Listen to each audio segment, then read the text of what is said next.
Hi Andy, so could you tell us a bit about your background being in the army and why you think this redevelopment is so important?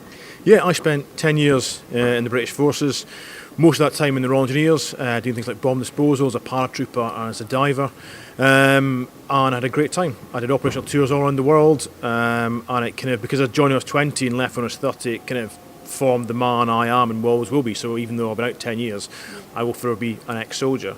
And that's the thing about the new way they've developed the museum is that there's less emphasis on the old style of kind of like little objects and facts and figures, and it's much more user friendly now. It's much more open. You can wander around at your own pace, and there's more emphasis on storytelling, which is nice because people may not leave here with a head full of facts and figures, but I think they'll leave here with a better feeling of what it's like to be a soldier, what it's like to be in battle, today as well as over the last 400 years.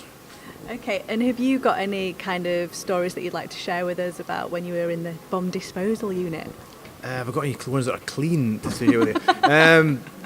Well, I mean, we did a lot of work out in Iraq. I was out there in 2004. The thing about it, the stuff we're doing there was, I think, from a kind of a sense of kind of you're doing good was great because there's no question that what we were doing was right. It doesn't matter what your sort of political stance or even if you think we shouldn't have been in Iraq in the first place. Myself and the teams I was working with, we were clearing minefields, clearing booby traps, clearing IEDs, clearing bombs, whatever. And that's good for everybody. That's good for the troops, but also good for the civilians out there. It's something, it can be hard work. You're working in dangerous situations in 50 plus degree heat, which is pretty hard, especially for a Scottish bloke. But it was satisfying. It's what you can be proud of.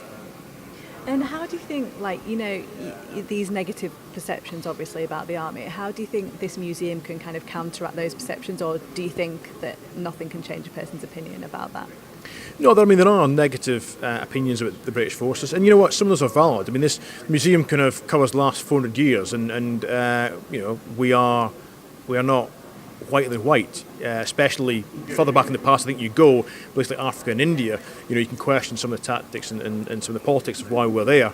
But I think the museum's not here as a recruiting drive for the British Forces and for the army. It's here to try and tell the truth about the army, and a lot of that is positive and some of it's not, but they haven't shied away from the negatives.